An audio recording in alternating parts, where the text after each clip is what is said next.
One Sunday morning at Mass, everything was going smooth, and suddenly there was a flash of light, followed by a large boom. When the smoke cleared, people were in a terrible panic. They saw a familiar figure on the altar, dressed in red, with horns, a pitchfork and a tail. And the devil watched with great glee as panic set in and people began to rush out of the church, frightened to death.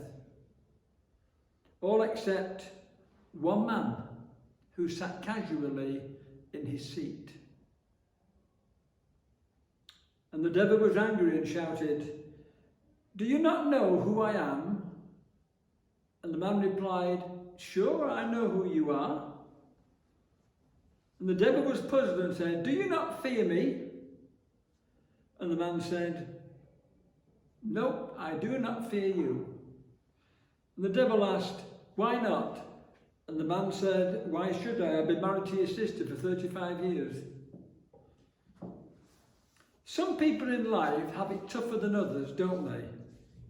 There are obvious examples of refugees, migrants, people dying of hunger and cancer and starvation, victims of natural disasters, even people during COVID who found it a struggle, who found life very, very tough for various reasons. Some people do have it tougher than others, even in our own community.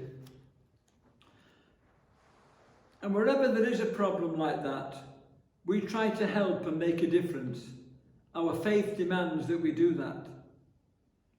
But having faith isn't always easy, is it? And it doesn't guarantee that we have an easy life, or that we will be spared hardship or grief. But like the disciples in the gospel, it was their faith that motivated them to go on and preach the gospel and do some wonderful things, not just for themselves, but for others.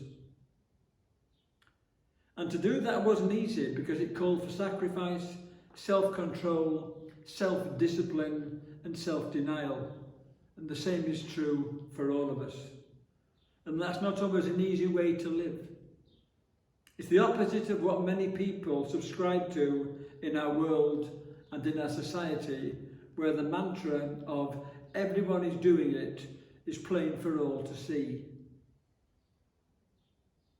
History has shown time and time again that you can't have your cake and eat it.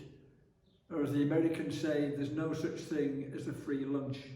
There's a price to pay for everything. And even living a Catholic Christian life has its price to pay.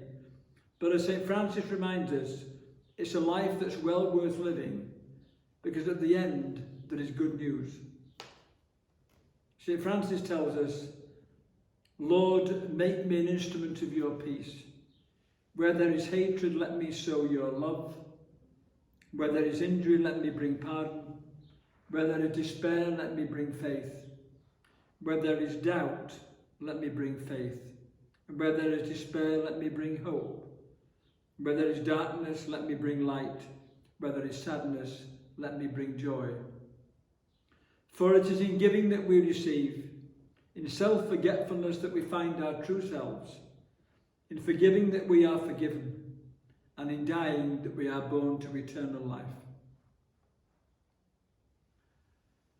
I took a girl out last week and I said, "What would you like to drink?" And she said, "I guess I'll have champagne." I said, "Well, guess again." Have a lovely week. Looking forward to seeing many of you before I leave. God bless you all. Father Mike.